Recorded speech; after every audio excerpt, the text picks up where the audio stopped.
Well, good morning, everybody. As Stephen White just said, the subject of this morning's, this particular conference or section is the role of power and clericalism in the crisis. Two views. My name is Chris Ruddy. I teach systematic theology here at Catholic University. I'll be moderating this session. Each of our two presenters will give his paper, and then afterwards we will have time for questions, discussions of those papers afterwards. Our first speaker is Richard Gaillaredtz, the Joseph Professor of Catholic Systematic Theology and the chair of the BC Theology Department, Boston College Theology Department.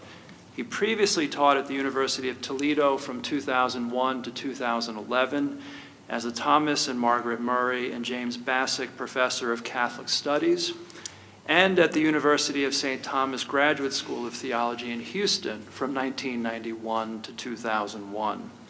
He earned his doctorate in systematic theology from the University of Notre Dame. A past president of the Catholic Theological Society of America, he has published numerous professional and popular articles and has authored or edited 13 books on such topics as church authority, ecclesiology, the Second Vatican Council, marriage and family life, and Pope Francis. He is currently editing the Cambridge Companion to Vatican II, which hopefully will be published in early 2020. As you may gather from these accomplishments, Dr. Gaillaredtz is not a lazy man. In addition, he and his wife, Diana, are the parents of 4 young men, David, Andrew, Brian, and Gregory. Please welcome Professor Gaillaredtz.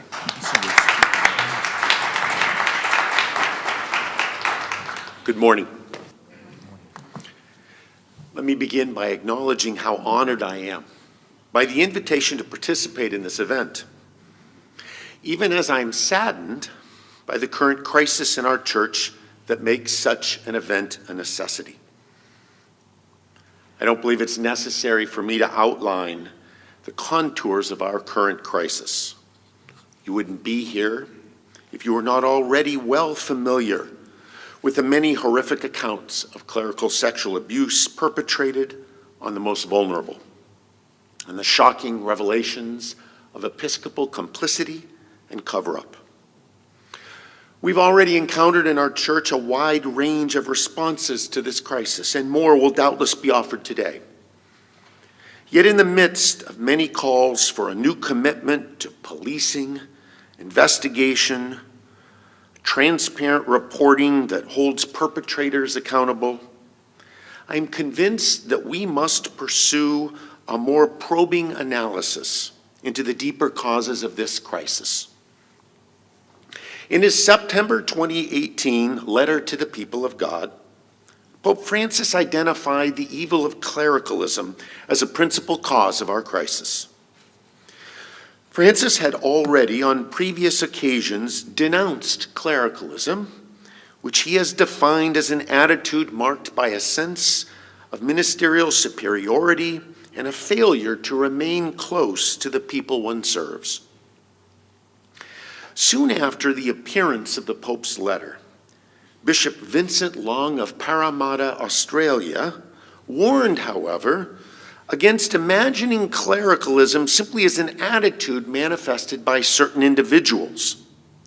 Rather, he insisted, it is a question of clericalism inherent in the very culture of the church, unquote.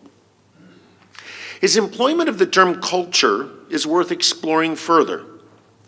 According to sociologist and ecclesiologist George Wilson, speaking of a clerical culture suggests, quote, very concrete patterns of behavior and ways of thinking that operate at a largely unconscious or unexamined level. For those immersed in such a culture, one's basic values, attitudes, presuppositions, and actions may seem entirely ordinary and comprehensible. Yet for those who do not belong to that culture, those same actions may seem deeply troubling and even offensive. It is a culture, the participation in which many clergy may be largely unaware, particularly to the extent that they are surrounded primarily by those who participate in that culture. Moreover, this clerical culture is not limited to the clergy themselves.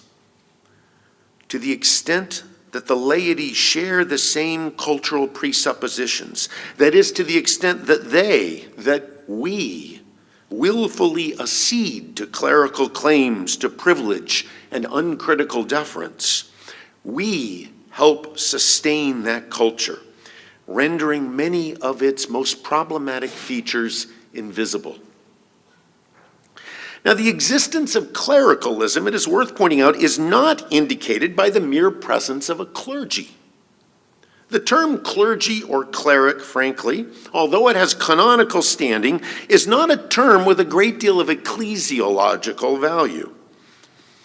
As a sociological category, clergy simply refers to a subgroup in the church identified by specialized knowledge and professional competencies.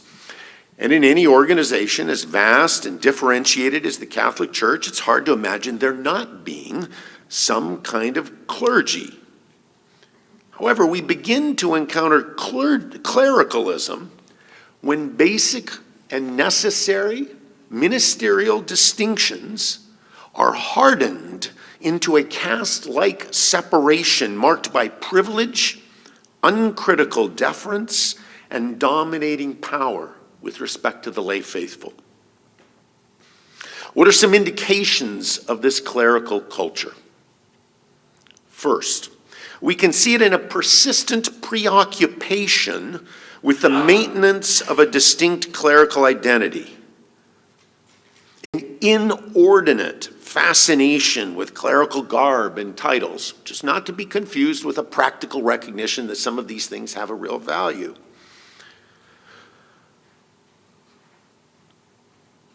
Often, this preoccupation with clerical identity comes at the expense of a sense of solidarity with the whole people of God. We can also see a sign of this clerical culture manifested in a problematic and reductive theology of the ministerial priesthood. Such a theology fails to properly correlate the ministerial priesthood to the service of the baptismal priesthood. It relies on an exaggerated, atomistic, and hyper-interiorized account of the sacramental character conferred at ordination. It tends to focus on the conferral of new powers, as in the power to confect the Eucharist and absolve sins, but stripped of any substantive ecclesial reference. Moreover, this reductive theology of the priesthood, as opposed to a healthy, authentic one, faithful to the best instincts of our tradition, which I will get to in a moment, this reductive theology of the priesthood presumes a more privatized account of priestly vocation, moving too easily from a sense of God's call to the individual's acceptance of that call, while overlooking the necessary mediating role of the church as the context in which that call is to be discerned, assessed, and cultivated. A second indication of clericalism is the sense of being exempt from criticism or accountability by those outside the clerical guild. The canonist John Beale writes, and I quote, "Since all lines of accountability point upward in canon law, only hierarchical superiors are competent to judge whether their subordinates have adequately fulfilled the obligations of their offices or abused their powers. Bishops, pastors, and other office holders are accountable for their stewardship to those who appointed them, not to those they serve. The faithful may express disgruntlement about the shoddy performance, nonfeasance and malfeasance of their pastors and even bishops to their hierarchical superiors. But superiors are free to give these complaints as much or as little weight as their discretion dictates when deciding whether to retain, remove, or discipline their subordinates." Unquote. A third sign of a persistent clerical culture lies in the instinct of the clergy to protect the good reputation of their guild at all costs. This is often justified by a sense that those outside the guild cannot properly appreciate the demands and expectations placed on those within the guild.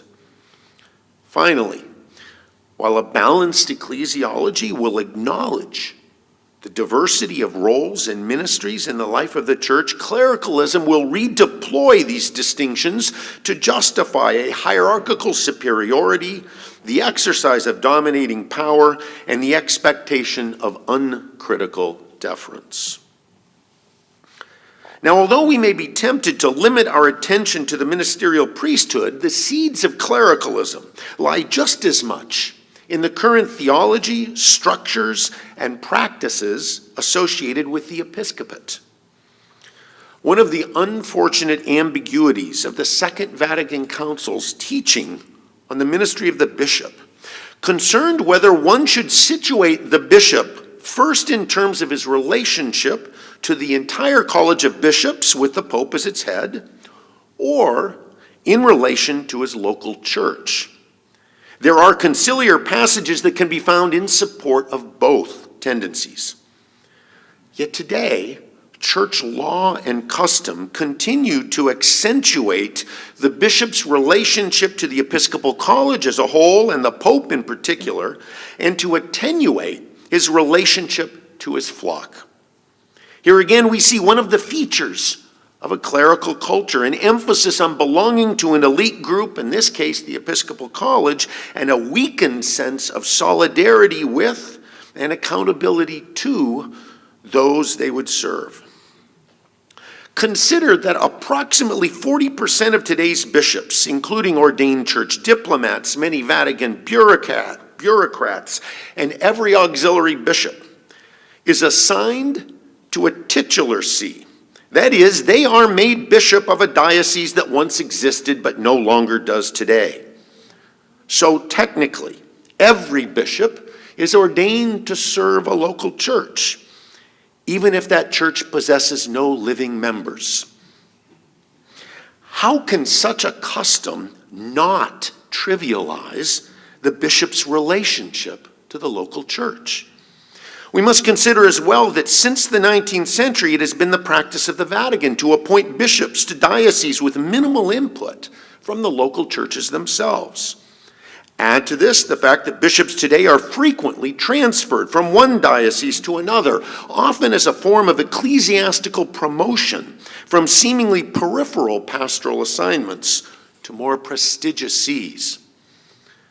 Finally, consider the use of lofty forms which still occurs in some contexts. Forms of address directed to bishops, your excellency, toward archbishops, your grace, toward cardinals, your eminence, or the fact that cardinals are still referred to in many quarters as princes of the church. All of these structures and practices have played a role in sustaining an entrenched clerical culture. So how do we move forward to the path of reform? Let me first address the priesthood before turning once more to the episcopate and recognizing that time prohibits me from engaging other spheres in church life where clericalism manifests itself, including among the laity. One antidote to the scourge of clericalism would be the widespread embrace, particularly in seminary education, of a more sound theology of the ministerial priesthood. Such a theology would take inspiration from the teaching of the council, which presented a kind of analogical order to our understanding of the priesthood, one which begins, of course, as it must, with the one and utterly unique priesthood of Christ. From there, we recognize the way in which all the baptized, not just the laity, all the baptized participate in Christ's priesthood.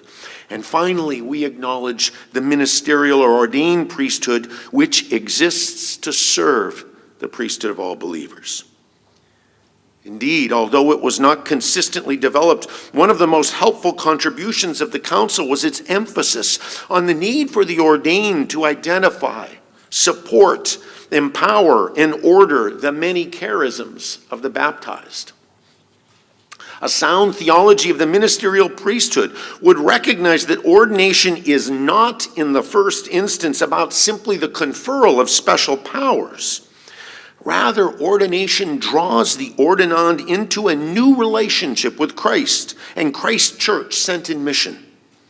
The empowerment that ordination effects does not precede, but rather follows from the ordinand's sacramental configuration to Christ and his church.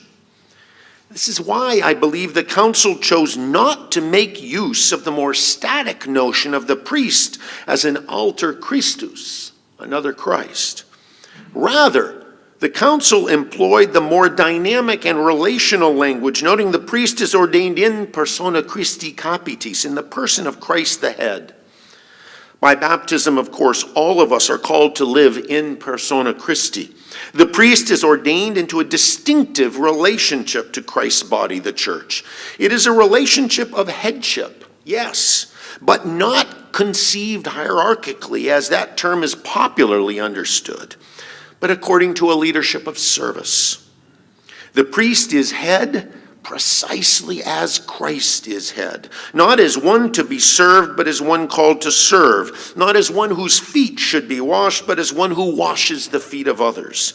As Pope Francis has noted, at the heart of clericalism is an inability to be close to and walk with those one is called to serve. A more adequate theology of the ministerial priesthood should, in turn, inform how our church calls forth candidates for priestly formation. If we are to purge the Church of clericalism, we must reassess our traditional criteria for suitability to priestly ministry. Personal holiness, for example, remains a necessary but not sufficient condition for priestly ordination. We need holy priests, to be sure, but we also need healthy ones. And an even cursory history of our tradition affirms that these two things, holiness and health, do not always come together. One of Pope St. John Paul II's most important contributions to priestly formation was his stress on the need for healthy human development. It should now be painfully clear to us that the lack of a healthy psychosexual maturity and the attendant tendencies towards sexual repression and or self-deception have helped create conditions ripe for inappropriate clerical behavior. The psychosexually immature candidate is likely to be attracted to an insular clerical culture precisely because the uncritical deference that such a culture encourages could allow him to avoid healthy, vulnerable, accountable relationships.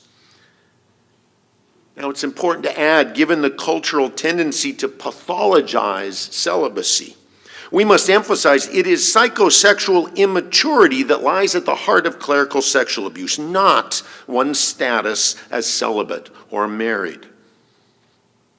At the same time, we must acknowledge that priestly celibacy, which has long been central to our Catholic tradition, is engaged most authentically when it is recognized as a charism to be lived faithfully by the psychosexually mature rather than a requirement imposed by law on those who may be called to priestly ministry but who do not recognize in themselves the charism for celibacy. When celibacy is imposed by burden of law, rather than embraced as an authentic gift, psychic and affective mechanisms may develop for coping with that burden that can lead to immature interpersonal relationships and an inability to develop authentic intimacy with others. Finally, we should seek out candidates who are eager collaborators in ministry, candidates who delight in identifying and supporting the gifts of others. To be blunt, our current system is often better equipped to identify impediments to ordination than to recognize and cultivate authentic charisms for pastoral leadership. Concerns regarding the identification of candidates for ordination naturally leads to concern regarding the context and process of priestly formation itself. If the ministerial priesthood exists to empower all God's people for their missionary task, and here I'm thinking primarily, I should point out, of a diocesan priesthood, then it does not seem to make a lot of sense to prepare diocesan priests in quasi-monastic seclusion separated from worldly realities and concerns. How healthy is it for seminarians to be insulated from the everyday realities of family budgeting, shopping, cooking, and doing laundry? Indeed, it is shocking to consider how little of the structure and context of priestly formation has changed since the establishment of our current seminary system at the 16th century Council of Trent. Seminarians should be expected to pursue their studies in academic contexts where they'll be accompanied by lay men and women as students, and where they would be taught by a diversity of professors, lay and ordained men and women. Might the time have even come to experiment with housing candidates for diocesan priesthood for at least a significant portion of their formation in parish rectories? Such formation would transpire under dedicated pastoral mentorship and in daily living and ministerial contexts, much closer to those in which they will live and minister for the majority of their priestly careers. All of these proposals have as their aim a practice of priestly formation that moves away from a stress on privileged separateness while encouraging gospel practices of pastoral accompaniment and solidarity with those whom they are ordained to serve. As I've already noted, the clerical culture which pervades our church is sustained not only by problematic theologies and practices associated with the priesthood, but also with the episcopate.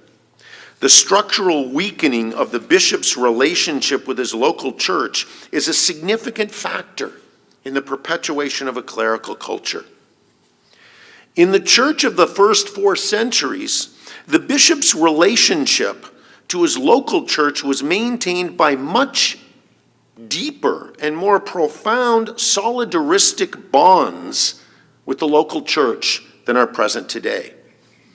For example, one of the most widely shared convictions of early Christianity concerned the right of the local church to affirm, either by election or acclamation, the appointment of their bishop. St. Cyprian, the 3rd century bishop of Carthage, wrote, and I quote, "Moreover, we can see that divine authority is also the source for the practice whereby bishops are chosen in the presence of the laity and before the eyes of all, and they are judged as being suitable and worthy after public scrutiny and testimony," unquote. The 4th century sees the beginning of a shift away from lay participation in favor of the role of local clergy in the election of bishops. Yet the principle remained that at minimum, the laity could block the appointment of a bishop they did not want. And so Pope Celestine I would declare in the early 5th century, and I quote, "Let a bishop not be imposed upon the people whom they do not want," unquote. Pope Leo the Great would further insist, quote, "He who has to preside over all must be elected by all," unquote. In contrast to this ancient practice, procedures in the 1983 Code of Canon Law provide for little input from the local church. In the current code, the laity's role in the selection of bishop is reduced to selective consultation, left to the discretion of the papal legate. One obvious reform would be to develop revised procedures that give local churches greater say in the selection of their local bishop. I am not proposing one ballot per person elections. Such a solution would doubtless succumb to our current hyper-polarized and partisan culture. However, one could easily draw from the centuries of experience among consecrated religious men's and women's communities who have developed proven methods for ecclesial discernment in the election of their leaders. Many of the procedures that have been developed for convening diocesan synods could be adapted in like manner. A second proposal would return to the early church's tendency against the conferral of titular sees, that is, the practice of ordaining a bishop and assigning him a pastoral charge of a non-existent local church. Prohibiting this common practice would help subvert the sense of episcopal ordination as an honorific or ecclesiastical promotion. Episcopal ordination in our Catholic tradition constitutes a call to a specific form of pastoral leadership over a local flock, no more and no less. The Church would also do well to reinstitute, with prudent modifications, the ancient canonical prohibition against the translation of a bishop, that is, the transfer of a bishop from one diocese to another. Occasional exceptions to this canon were made in the early church, but they were rare. There were good theological and pastoral reasons for this prohibition. The transfer of a bishop violated the nuptial symbolism of a bishop's marriage to his people, a symbol reinforced in the modern ritual by the newly ordained bishop's investiture with an episcopal ring. At a pastoral level, the prohibition also helped forestall episcopal careerism. As Michael Buckley observed, quote, "The early church saw quite practically in this effort to move from one see to another an endless source of clerical ambition, rivalry, and self-promotion," unquote. If a bishop of a relatively small diocese has aspirations for promotion to a larger and more significant church, he may be more inclined to act cautiously, concerned with how his actions might be interpreted by those with the authority to assign him to a more influential post. By contrast, a bishop who has been embraced by his local church and considers himself married to his flock, however modest, is more inclined to keep the concerns of his people foremost in mind. Finally, a comprehensive challenge to the culture of clericalism must apply Pope Francis's principle of synodality all the way down.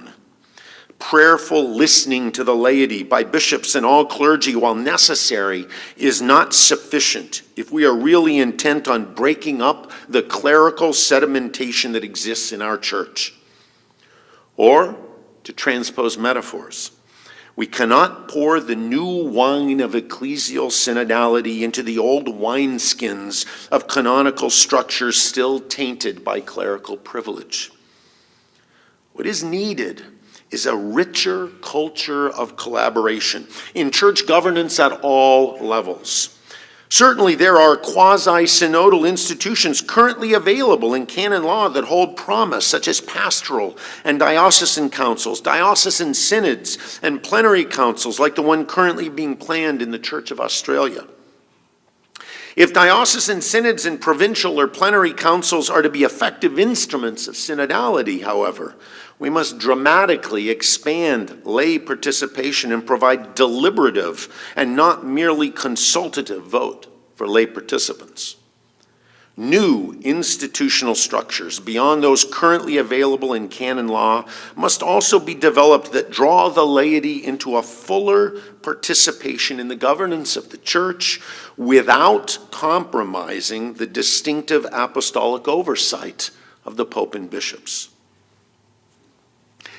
Let me bring these reflections to a close by invoking one of the lesser-known events associated with the Second Vatican Council. Throughout the course of the council, a number of bishops were moved by Pope St. John XXIII's evocation of a Church of the Poor. And so they began meeting at the Belgian College in Rome while the council was in session.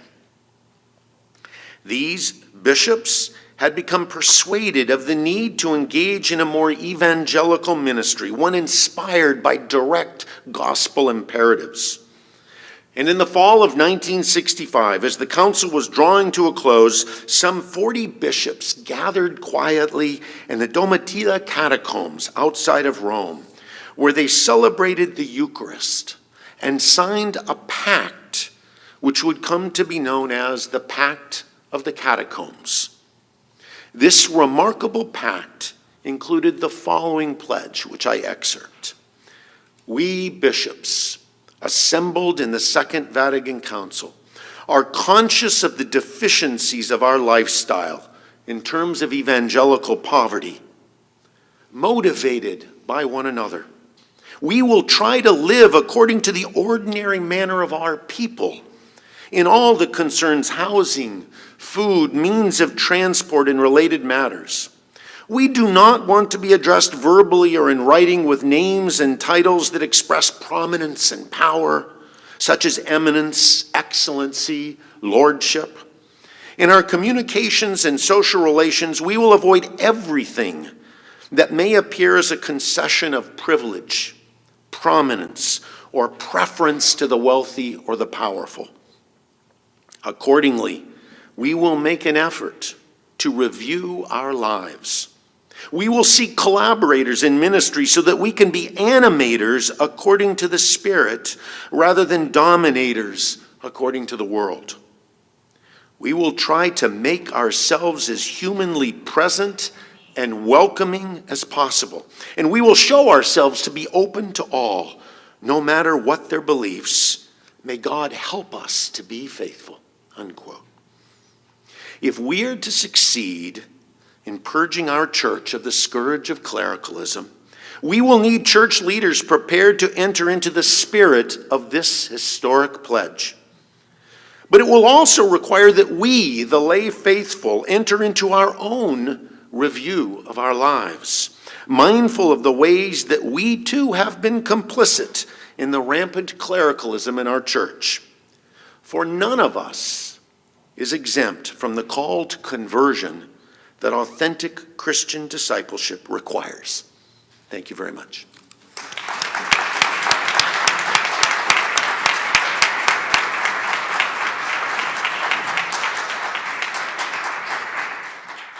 Thank you, Dr. Gaillaredtz, for that paper. Our second speaker this morning is Dr. Chad Pecknold. He received his PhD from the University of Cambridge, and since 2008 has been teaching systematic theology here at the Catholic University of America. His areas of specialization are fundamental theology, Christian anthropology, and political theology. He is the author of a number of scholarly articles and books, including most recently, Christianity and Politics, A Brief Guide to History, Cascade 2010, and the T&T Clark Companion to Augustine and Modern Theology, Bloomsbury 2014. He is a frequent contributor to debates in the public square, writing regular columns for First Things and National Review on a range of topics related to the importance and impact of church teaching on social and political questions. A self-described Augustinian Thomist, he is an associate editor for the journal Nova et Vetera and co-edits with Father Thomas Joseph White the new Sacra Doctrina series at the Catholic University of America Press. He is presently writing a book, which will hopefully be out next year, entitled The City of God in America, which looks at Augustine's classic work for the light that it sheds on the place of the Catholic Church in the American Republic. He and his wife Sarah are the parents of 3 children, Will, Kate, and Jack. Please welcome Professor Pecknold.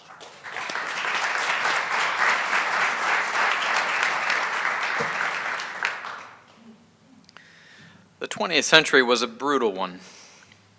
Men bore the brutality in a particular way. They not only bore the brunt of 2 world wars and other bloody conflicts, but they saw the alienation of fathers from their families and the advance of contraceptive technology, making it possible for them to detach sex from marriage and to disorient their natural urge to become fathers. Today, we have a crisis of natural fatherhood reaching epic proportion. Many today would say that a child does not need a father, or that a child can flourish just as well without one. The father seems like an accoutrement that is chosen, or who chooses by capricious acts of desire.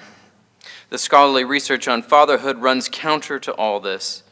The social consequences of the crisis of natural fatherhood is by now well established. The wound of fatherlessness that President Obama spoke about has profound consequences for how human beings relate, understand, and trust one another.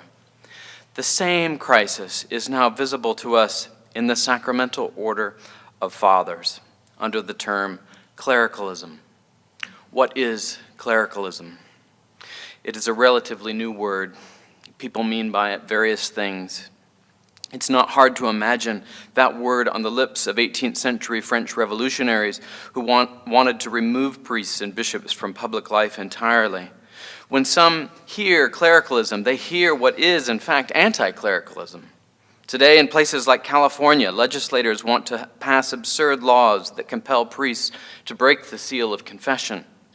In Australia, we see a frenzied anti-clericalism, intent on destroying innocent bishops as scapegoats for crimes committed by others. Surely, this is not what is meant by clericalism. Pope Francis has identified clericalism as an illness in the Church. It is a certain kind of deference, perhaps, that gives priests something like capricious sovereignty over body and spirit, and which sets them apart from the rule of faith by which the laity are expected to live. Whether he rails against airport bishops or praises shepherds who have the smell of their sheep, Pope Francis has long emphasized the need for the priest to be a father and not an executive. In a letter to all Catholics after the Pennsylvania grand jury report, the Holy Father said, "To say no to abuse is to say an emphatic no to all forms of clericalism." But he cannot mean by clericalism some kind of anti-clericalism. Rather, I think it is closer to the truth to say that he sees the illness as something more interior, an interior breach of the relationship that fathers are to have with their children. The Holy Father indicates this well when he associates clericalism with another illness he frequently names, needing treatment in the field hospital, namely narcissism. Narcissism is a kind of inward turn that happens in the interior life of a father, and of course others, which can have devastating repercussions on the children. Clericalism, on this definition, allied with narcissism, might point us to deeper disordered dispositions in the interior recesses of the souls of some sacramental fathers as well as natural, dispositions in which the image of God gets curved in upon the self.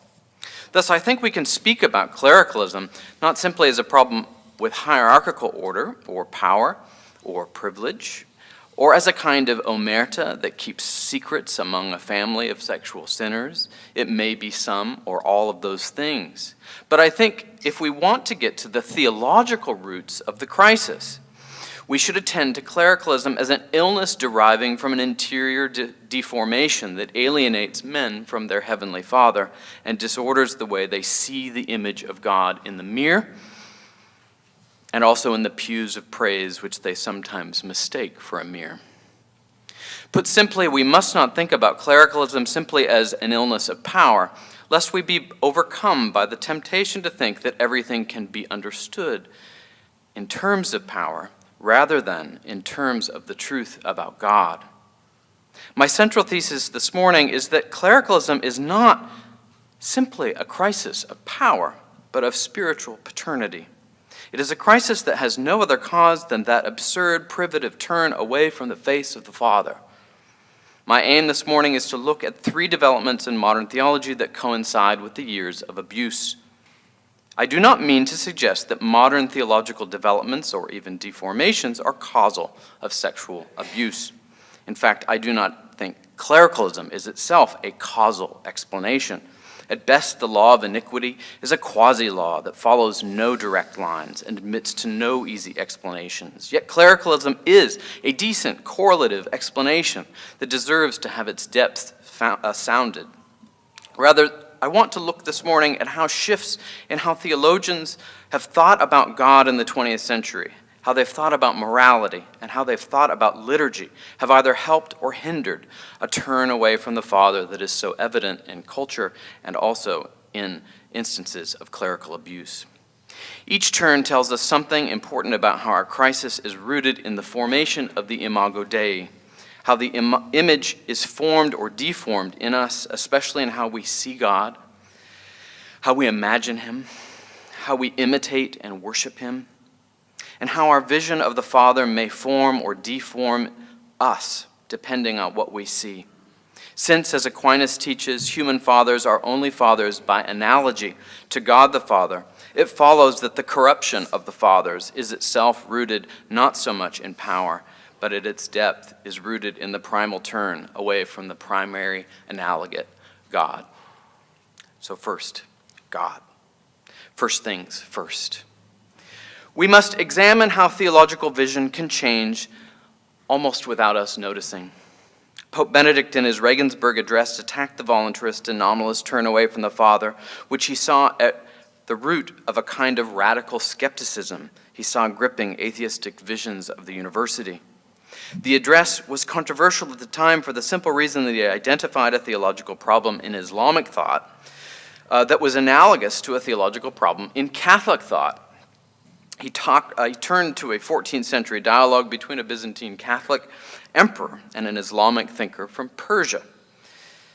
The emperor argues forcefully that spreading faith through violence is irrational and that not acting rationally is contrary to God's nature.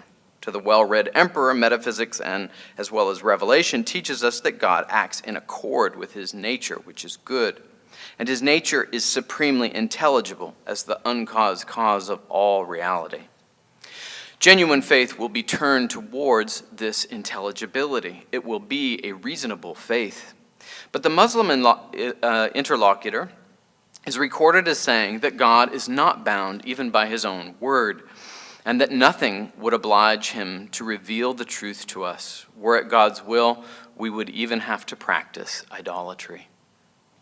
It's a pity that many heard in that something against Islam, because what Benedict was really targeting was a metaphysical shift that had happened in certain strands of Catholic thought. A few paragraphs later, Benedict writes, in contrast with the so-called intellectualism of Augustine and Thomas, there arose a voluntarism which in its later developments led to claim that we can only know God's voluntas ordinata. Beyond this is the realm of God's freedom, in virtue of which we could have done the opposite of everything he has actually done. Benedict writes, this gives rise to positions which clearly approach the image of a capricious God who is not even bound to truth and goodness. God's transcendence and otherness, Benedict writes, are exalted in such a way apart from reason, apart from what is true and good. These are no longer an authentic, reliable mirror of God, whose deepest possibilities remain eternally unattainable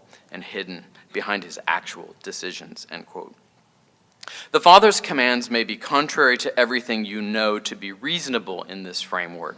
The Father's commands can be contrary to what you know to be true and good, but which you obey and feel powerless before, because what else is there? And that kind of divine clericalism would be abusive. Benedict's response, of course, is to propose the loving Father who acts only in accord with his nature. In a sense, Deus caritas est is Benedict's response to this malignant trend. However, Benedict neglects something like the inverted twin of this capricious God, and this is something which hits the 20th century squarely. On the flip side of Enlightenment skepticism about our ability to know God by reason is a projectionist tendency to turn theology into anthropology, to project our suffering onto God. In the midst of the 20th century, after the Shoah, after 2 world wars, so much brutality, so much suffering, the West looked for a therapeutic vision and found it in a vision of the Father not as utterly distant and capricious, but so intimately bound up with our suffering that he can be said even to need our suffering in order to be the Father. This is not, strictly speaking, a response to nominalism or voluntarism, but certain philosophical responses to the Enlightenment, such as Hegel, Schelling, Feuerbach, Schleiermacher, and others, who tend towards something like the inverse theological vision. Hegel, for example, does not see God as the true font of light and wisdom and the primal origin raised high beyond all things, to borrow from Thomas. Because in the most dramatic way possible, Hegel believes, and I quote, that God is not God without the world. For Hegel, the absolute or universal chooses to move out of itself to the historically particular, a kenotic movement which non-identically recurs as God pours out his divine love and mercy into a common life of Geist or spirit, which must be represented by cult and sacrifice, by a Cyclicite, moral community. Citing a Lutheran hymn, God himself is dead, Hegel argues that God unites death to his nature. And so when we encounter suffering and death, we taste the particularities of the eternal divine history. As he puts it, this is not a single act, but the eternal divine history. It is not a moment in the economy of the flesh, as St. Cyril would have it, but it is a moment in the nature of God himself. It has taken place in God himself. For Hegel, God suffers eternally in the procession of time. It is an aspect of his eternal nature. Our sin and suffering is necessary for God to be God. Now, this particular Hegelian vision takes on a greater importance in the 20th century in Protestant thinkers like Jürgen Moltmann, who probably does more than anyone else to baptize the Hegelian vision as a Protestant.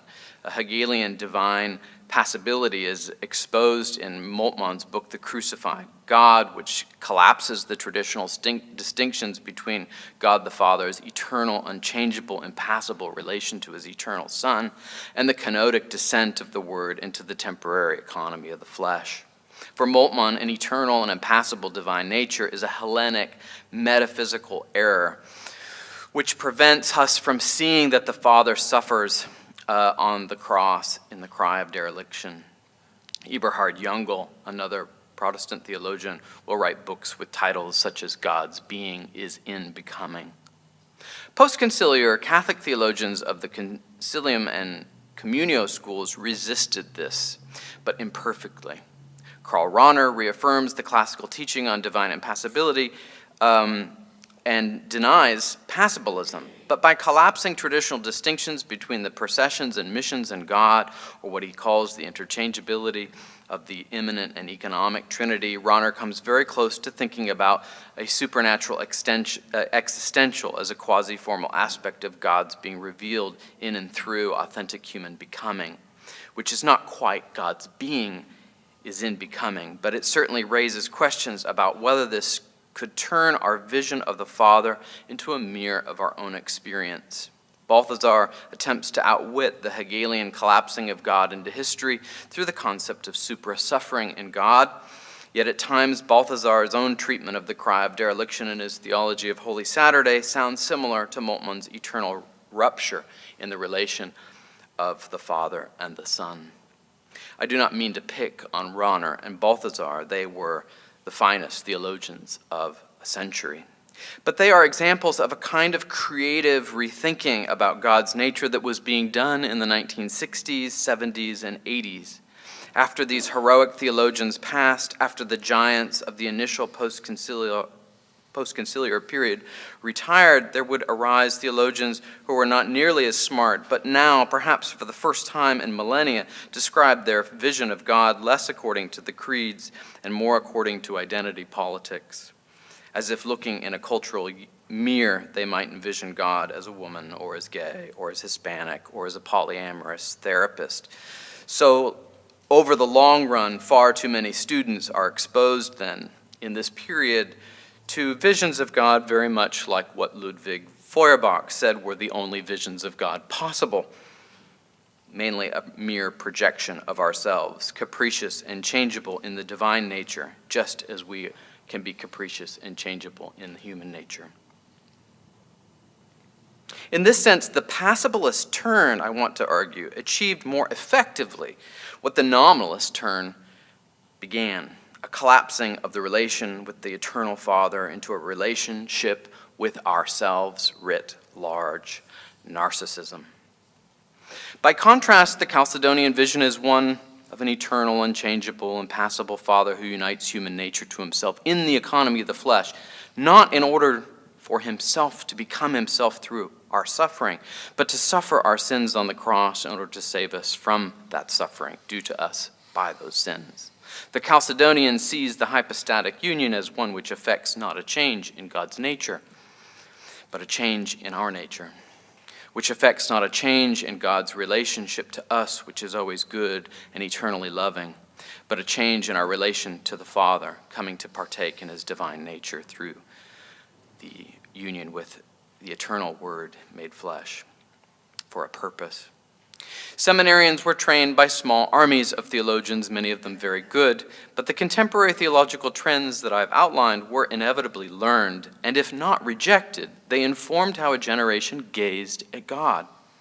Not a few saw the great patristic and medieval theologies as part of a fortress mentality that needed to be reworked and updated because the council had called for openness to the world. But what was to be updated according to what standard? In some cases, it seems that theologians bear some responsibility. My tribe bears some responsibility for understanding or misunderstanding aggiornamento as entailing updating our vision of God according to those philosophies which were more fit for accounts of biological evolution than they were fit to the ancient creeds of the ancient faith handed on once for all. If seminarians are not taught to understand a deeply pro-Nicene vision of God as Trinity or a deeply Chalcedonian vision of how God does and does not suffer in the hypostatic union, students will naturally see the Father differently and can, if not properly inoculated, have a confused and corrupted vision of the Father which comes to them into their gaze by way of contemporary philosophies. The long years dedicated to philosophical and theological formation in seminary must guard against error in our vision of God and his eternal nature. It is ironic that an age which suffered so much looked for a God who cannot wipe away our tears. Secondly, in morals, the metaphysical and theological turn away from the Father has consequences for our understanding of the good life, too. As Benedict already suggests in Regensburg, the nominalist turn put the dictator in the dictatorship of relativism.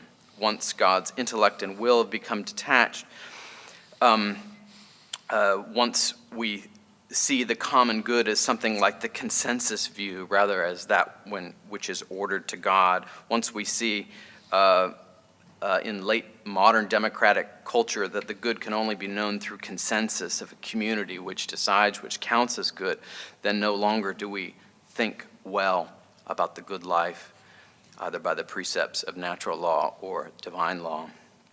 Once the harmony of an intelligible world which points to a supremely intelligible God is metaphysically disrupted, it's a matter of time before virtue becomes redefined according to more imminent ends, such as the political community. Catholic moral theology faced challenges like this in the 60s, 70s, and 80s that deserve some reflection as well.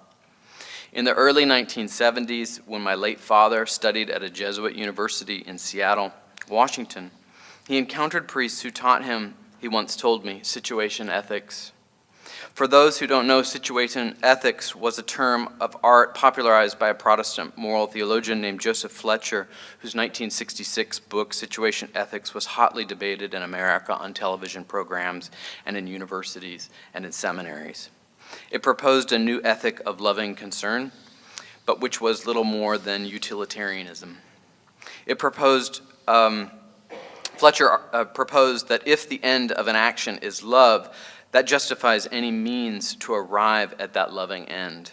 Love is love, which is to say, love as the end of any action can justify lying, premarital sex, adultery, masturbation, sodomy, prostitution, theft, murder, abortion. I'm just reading the things that come through in the book. No act is intrinsically evil, but every act is good or evil depending on the situation and the purpose of the act.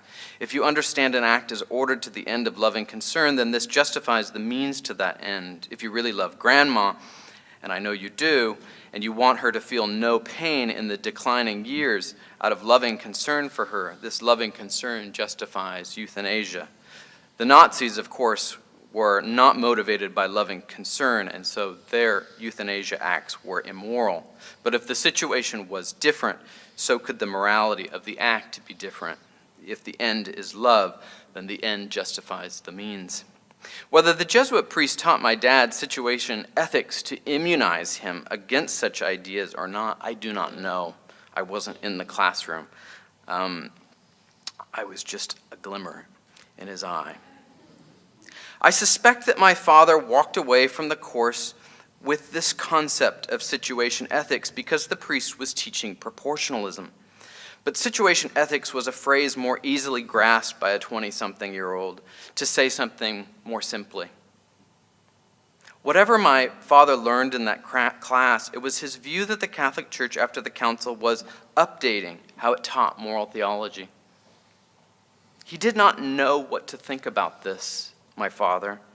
It was neither abhorrent nor attractive to him. I think it puzzled him all his life. He would sometimes raise it cryptically if I raised the topic of Mass attendance. He was a daily Mass goer as a child and rarely went to Mass after college. He still professed a love for God. But I suspect he raised the anecdote cryptically as a kind of justification for diminished participation in the Church. This was not the fault of the moral relativism of situation ethics or his professor's proportionalism. It was his own deliberate fault for not going to Mass. But his sense of upheaval and change in church teaching unquestionably weakened his attachments to the Church. In defense of his teachers, I do not believe they recommended situational ethics. Many post-conciliar Catholic moral theologians newly equipped with the slogan of openness to the world advanced a Catholic alternative to situational ethics, which was relatively better, more rooted in older traditions of casuistry, applying the natural law to cases, not situations. It was an impressive display, this proportionalism of intellectual prowess, marshaling resources from the past, the Stoics, Maximus, Aquinas, to serve as a compromise between moral realism, which sees acts as intrinsically right or wrong, and the antinomian relativistic account, which one sees in Fletcher's situational ethic of loving concern.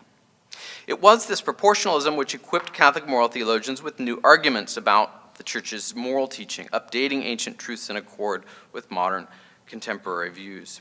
Many were inclined towards this proportionalism prior to the Council, but aggiornamento was taken after the Council to be a battle cry for a new approach. Like the Anglican theologians of the Lambeth Conference in 1931, Catholic theologians were catching up to the Protestant view that moral principles can operate differently in new situations, especially made possible by new technologies. The established principle which favored the procreative end of the sexual act could now be applied in a way which permitted contraceptive technology for the regulation of birth. Catholic moral theologians trained before and after the Council were almost unanimous in their recommendation that birth control may be used to help families plan how many children they want. The Council Fathers had taught none of this. It was not something they took up, but the moral theologians saw it as their responsibility to update Catholic moral teaching in the light of new technology and realities. It was the transformation of moral theology which made a conflict with the magisterium famously inevitable. Paul VI's 1968 reaffirmation of the Church's teaching in Humanae Vitae would cause a hailstorm within the Church in theology departments and seminaries and parishes throughout the 60s, 70s, and 80s, precisely the time in which we saw a huge surge in heinous sexual crimes committed by some priests, mostly against older boys and young men. It would take the entire pontificate of St. John Paul the Great to reverse the decaying effects of proportionalism with his teachings, such as the 1993 encyclical Veritatis Splendor, doing much of the heavy lifting that rejected proportionalism. The subsequent return to virtue ethics and moral theology has been an academic antidote where it has flourished. By 2002, however, the world knew the terrible consequences of priests who were just as confused as my father about the Church's updating of moral thought. who doubtless found themselves in situations in which they also could justify their behavior by their loving concern. It is in that period of priestly moral formation in the 1960s, 70s, and 80s that we find so much abuse. It is in that period of an ethics of loving concern that we find a surge of illicit sexual activity in seminaries. And it is precisely after Veritatis Splendor in 1993 and after the Dallas Charter of 2002 that we see those cases drop dramatically. But the wounds remain.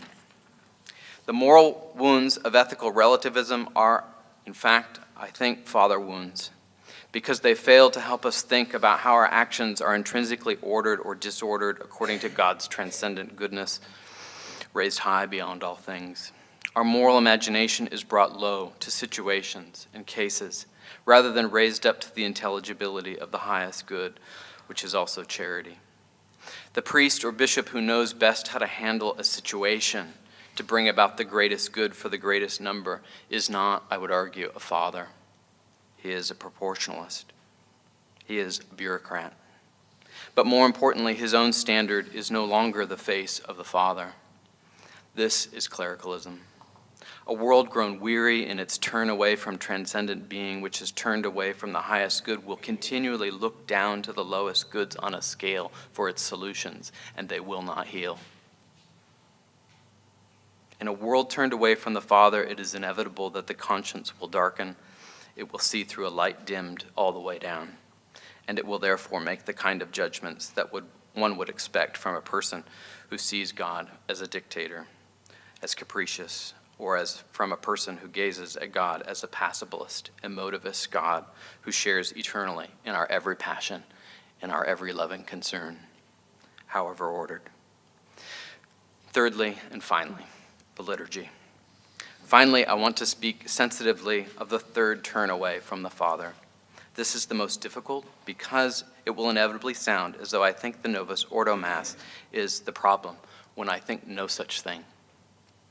At the outset, I want to say that the ordinary form and the extraordinary form are one, and they should both be celebrated with the greatest possible reverence for the Lord. In this sense, my reflection in this final part are inspired by Pope Benedict again, but the Summorum Pontificum rather than Regensburg. Liturgical studies for the most of the 20th century and today have been mostly interested in historical excavations which demonstrate the rich diversity of local custom in the Catholic Church. This has been valuable and invaluable, welcome as historical research. However, in the spirit of the liturgy, Ratzinger writes a lament about those liturgical theologians who he says took great liberties with the direction of the Council Fathers at Vatican II. Indeed, the normally reserved and measured Ratzinger seems nowhere more disturbed, more agitated than he is with those liturgical theologians who treated the new order of the Mass as their own invention. He writes of them critically, the fact that the liturgy was presented as a new structure set up against what has been formed in the course of history was now prohibited, and that the liturgy was made to appear in some ways no longer as a living process, but as a product of specialized knowledge and juridical competence, has brought with it some extremely serious damages for us, end quote. And further, he writes, quote, in this way, in fact, the impression has arisen that the liturgy is made, that it is not something that exists before us, something given, but that it depends on our decisions. It follows as a consequence that this decision-making capacity is not recognized only in specialists or in central authority, but that in the final analysis, each community wants to give itself its own liturgy, as if in a mirror.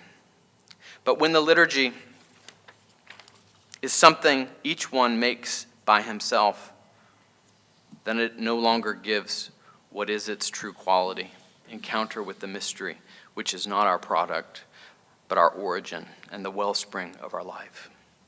The dictatorship of relativism delights in historicism, liturgical and otherwise, in rupture, liturgical and otherwise, innovation, liturgical and otherwise.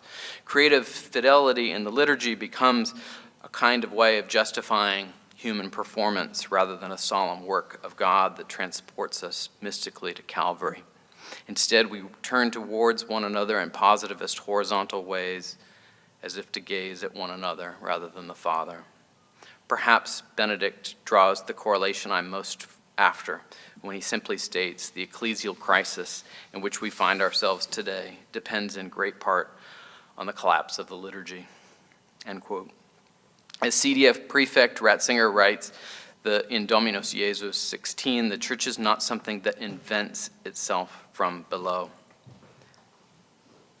This is what he thinks has happened in certain sectors of the church. The priest, as a kind of performer who infantilizes his congregation, is someone who is creating a culture in which 1,000 private preferences end up being what constitute the life of the church. Removing altar rails, insisting on adversus populum as the church's new form of external worship are mere external signs, obvious examples of a kind of pastoral innovation which had no basis in the Second Vatican II Fathers' teaching, but which was effected from the top down by priests and bishops and lay people alike who thought these changes fit the spirit of the council, which had called for a new kind of openness.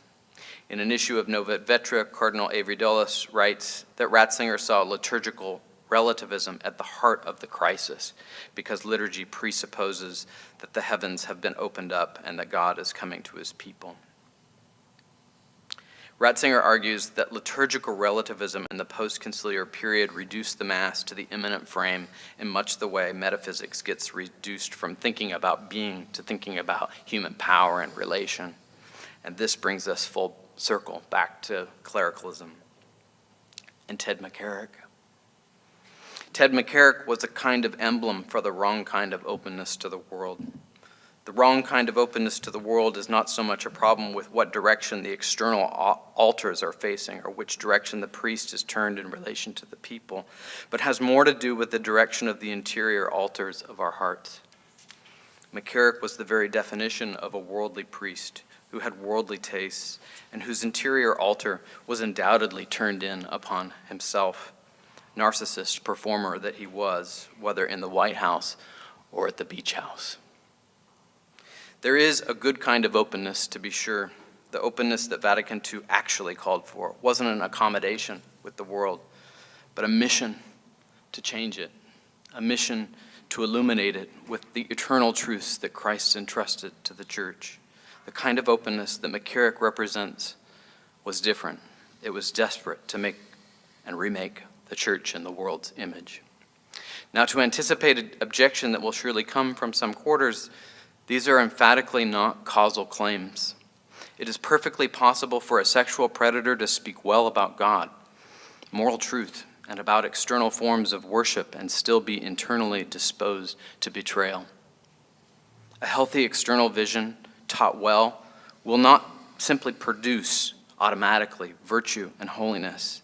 But I can guarantee you that a deracinated, emotivist vision of God, a moralism of identity and desire, and a constructivist account of the liturgy will encourage, correlatively, a certain interior disposition that is conducive to caprice and abuse, abusing especially the image of God in us and in others. When we are tempted to see the crisis and its solution solely in political terms, as fixable by means of political rearrangements, review boards, new relations between civil and canon law, we are not actually serious enough about the theological roots of the crisis. These are good things, but they are not enough. When we are tempted to see the crisis and its solution solely in sexual terms, as fixable either by rooting out all deep-seated same-sex attraction or alternatively embracing all same-sex attraction, as resolvable by some change in the celibacy requirement for some or all, or the gender requirement. There are hard discussions to have about these political and sexual issues, but they are more at the root of a dysfunction than they are at the root of the cure. We must see the crisis fundamentally as a turn away from the Father. And so we must understand that any solution to the crisis must attend to how the external forms are best suited to returning all of our interior altars of heart and mind to Him. When young people look back to older metaphysical, moral, and liturgical treasuries of wisdom, they are not being nostalgic. They are looking forward to the Father. They are true progressives who find their way back to the Father. They are longing for patrimony, authentic paternity. They are longing for the face of the Father who has been hidden from their view, obscured by so much sin. If the scandals do not send people far away from the Father in utter despair, which is their diabolical design, then they should send faithful laity, faithful priests, faithful bishops in a different direction, a direction which redoubles their devotion, recasts their openness to change, which does not mean an openness to worldly desire, but an openness to be changed by the face of the Father, to be converted and begin a journey of cleansing, a trek back to our homeland, a disciplined path of return to our Heavenly Father, whose loving and wise face we know in Jesus Christ. Thank you. Well, thank you to both our presenters for those thought-provoking papers on any number of levels. We'll have time, obviously, for questions and comments from the audience. I'd like to maybe exercise some moderating privilege and ask a question. Certainly your papers have different emphases, looking at the same realities from different perspectives. Without wanting to short-circuit any discussion of differences among you, might I ask each of you if you could single out a point or two from each other's papers that you would most want to second or agree with from that. And so either of you can begin with that question, but a point or two that you would second from the other person's paper.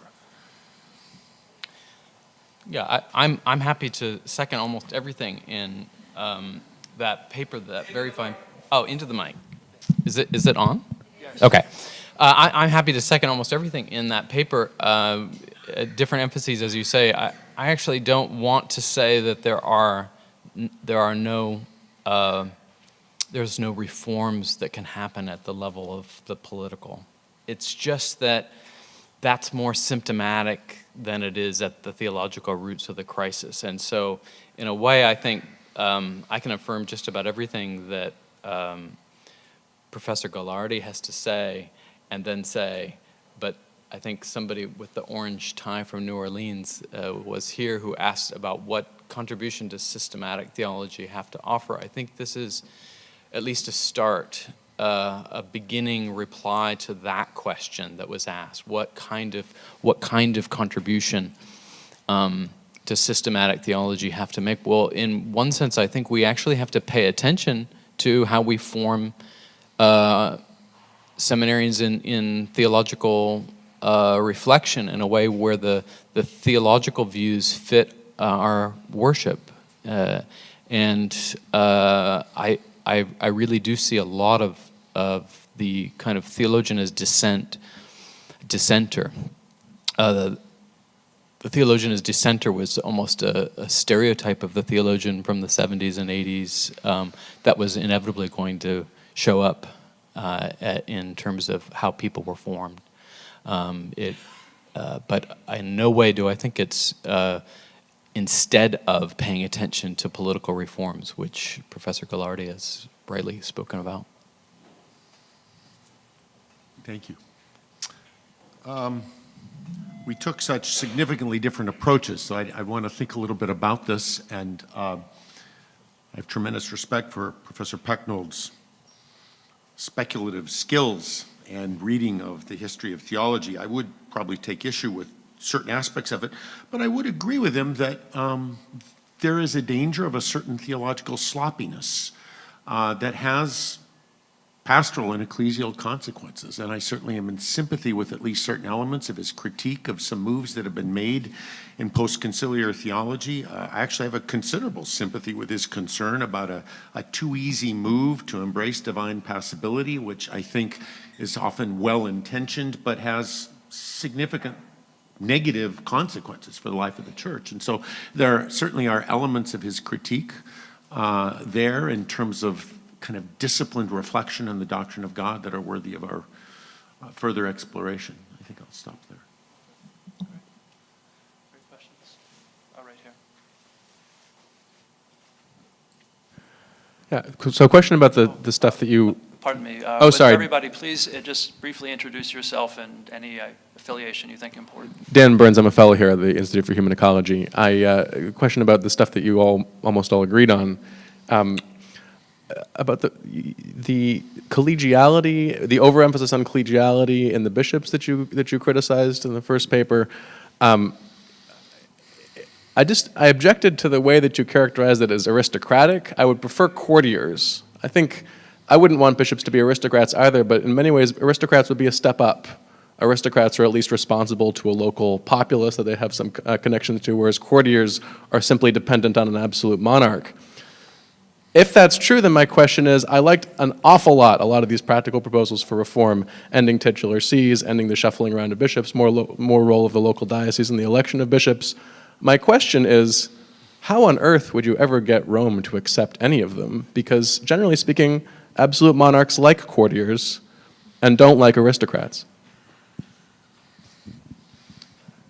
I'm guessing that was directed a little bit more at me.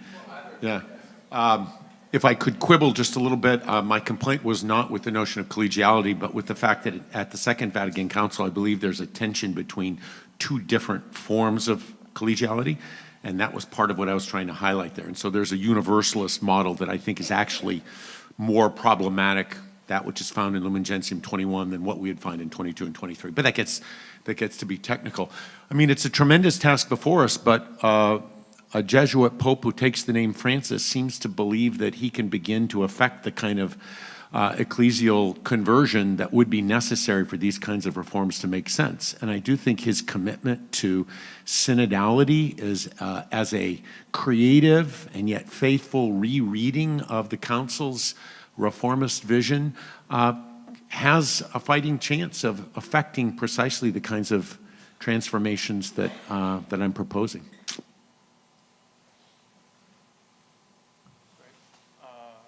Question in the back.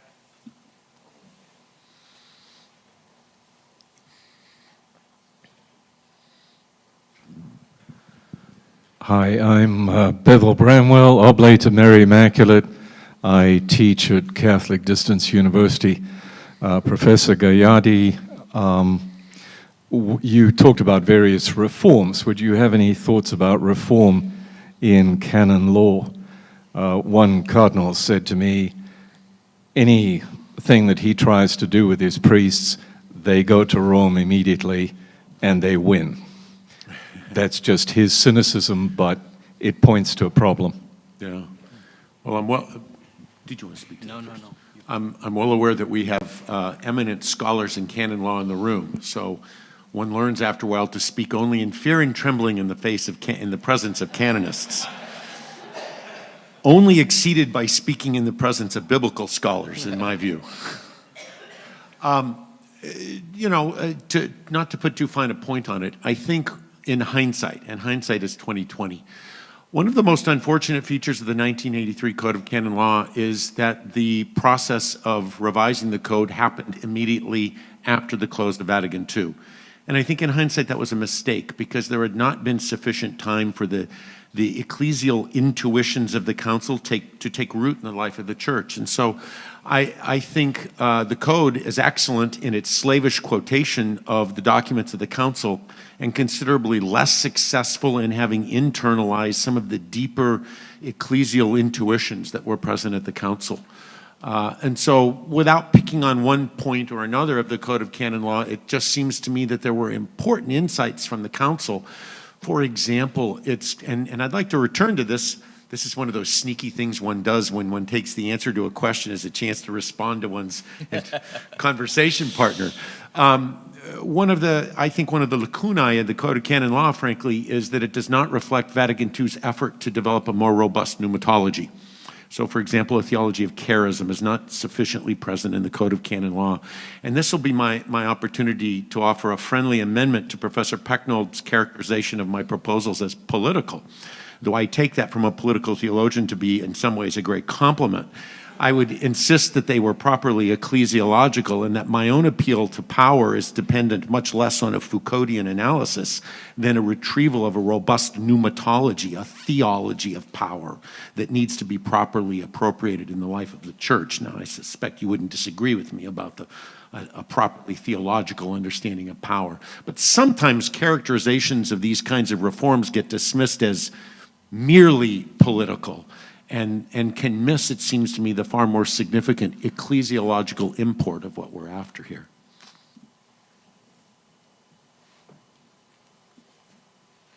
A question over on the side, please.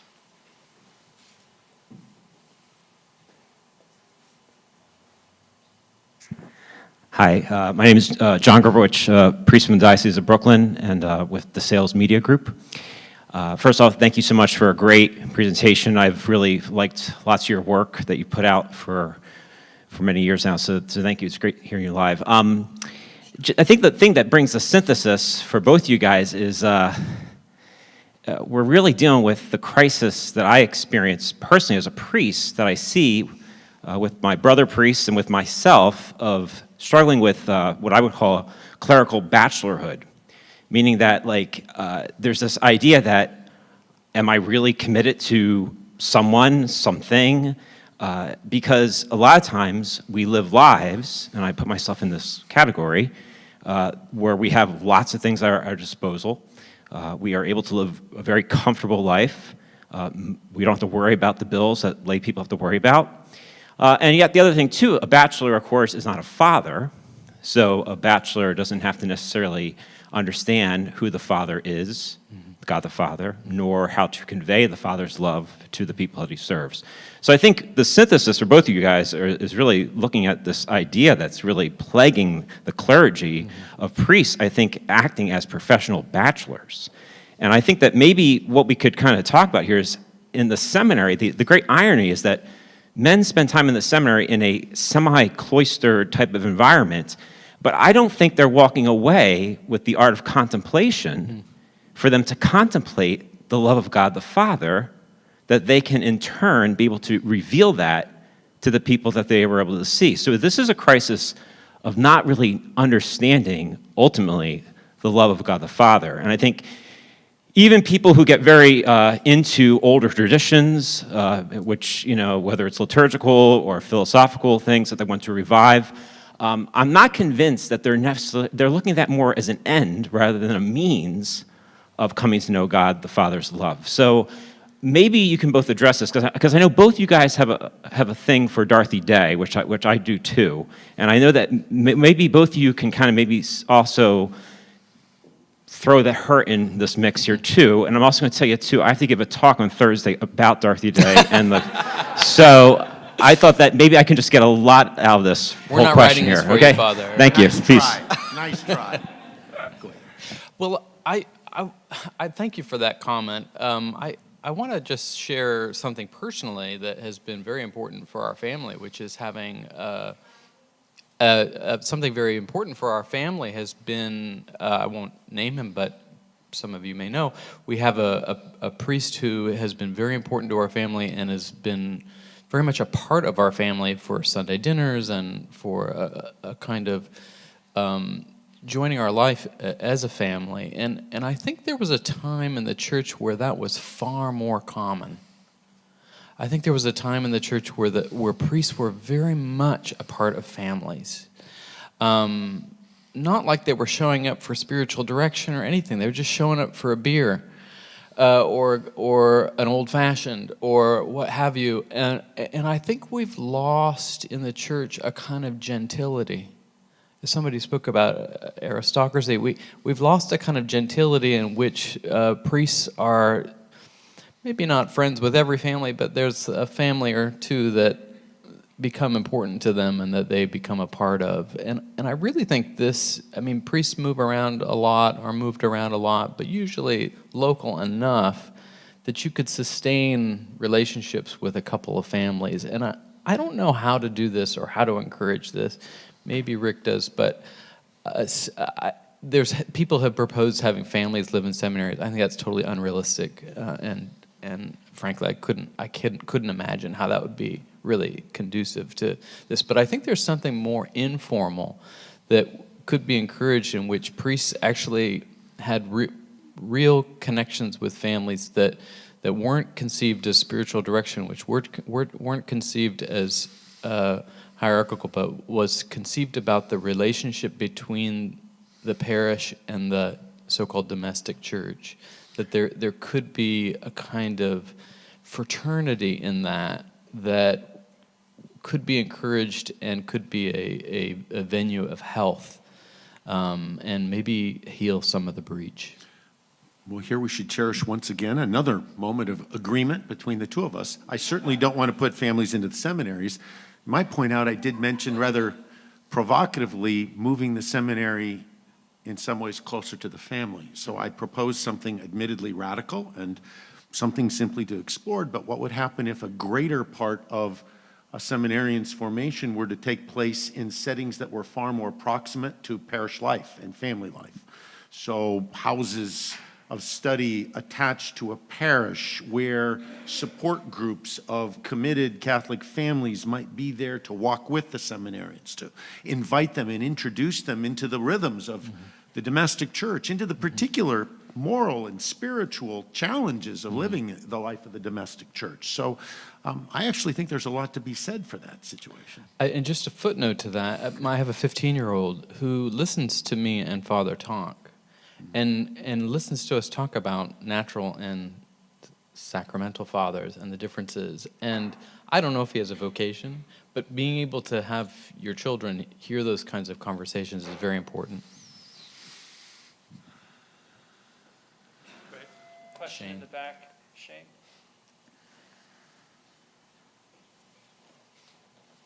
Shane Owens, a doctoral candidate here at Catholic University of America.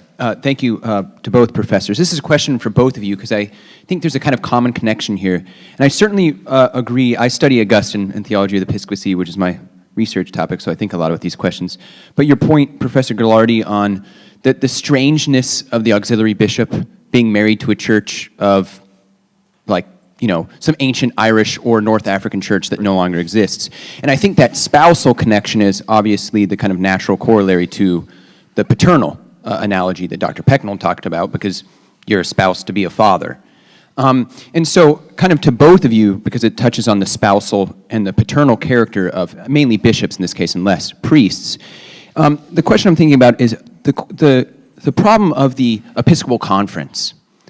Because you spoke about this kind of universalism that thinks of the college kind of as an entity in itself and doesn't think about the spousal or paternal character of the bishop. But it seems like the ability for bishops to push things off onto an Episcopal Conference can undermine their spousal or paternal character, that kind of unitive character. And I like a lot of the practical ways we can talk about this, but that this, you know, the Episcopal Conference undermining the paternal or spousal character of the Episcopal office. So to both of you, thank you. I agree. This is something that I think is a temptation to sort of behave like a bureaucrat rather than a father or a spouse. I don't know what the solution is. Well, I want to, I'm going to skip through so let me just, and I don't want to make a big deal of it, I'm probably a little bit more nervous than my colleague about such an exclusive reflection on paternity and so on and so forth. But I don't feel the need to dive into that right now. I want to address the question about Episcopal conferences, which in the realm of ecclesiology is a question that was raised in the wake of the Second Vatican Council and all sorts of concerns about the authority of Episcopal conferences that led to Apostolos Suos, excuse me. And, you know, some of the concerns you raised about Episcopal conferences were raised, of course, in the post-conciliar period. Noted ecclesiologists Henri de Lubac, Hans-Urs von Balthasar, then Cardinal Ratzinger, whose own reflection seems to have shifted on this particular point. People tend to overemphasize the shifts in his thought, but I don't think there's much question. He gave a major address at Vatican II supporting a kind of understanding of intermediate embodiments of collegiality or participations in it that I think he walks away from a little bit later. That's an interesting question. To some extent, I'm not unsympathetic to your concerns. One of the classic concerns about relying on Episcopal conferences is that it's overly bureaucratized. When then Father Ratzinger gave his famous address while the council was still in question on collegiality, his appeal was to intermediate exercise of collegiality, in which he was speaking much more of provincial synods and councils.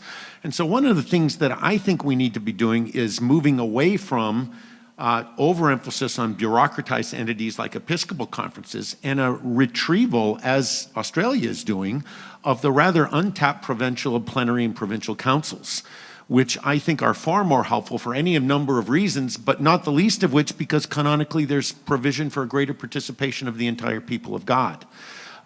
So there are ways to affirm mediating levels of collegiality in the life of the church that are less bureaucratized, that would more reflect Pope Francis's call for our church to be more authentically synodal.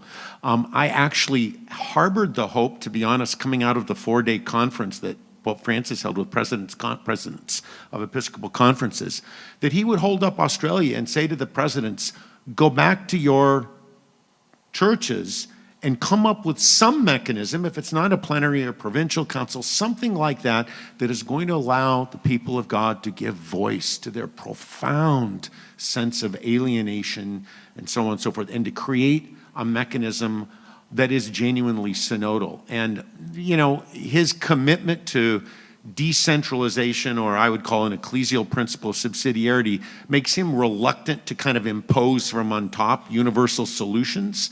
But it would have been nice to have heard him encourage that a little bit more robustly, frankly. That may not be quite what you were talking about, but.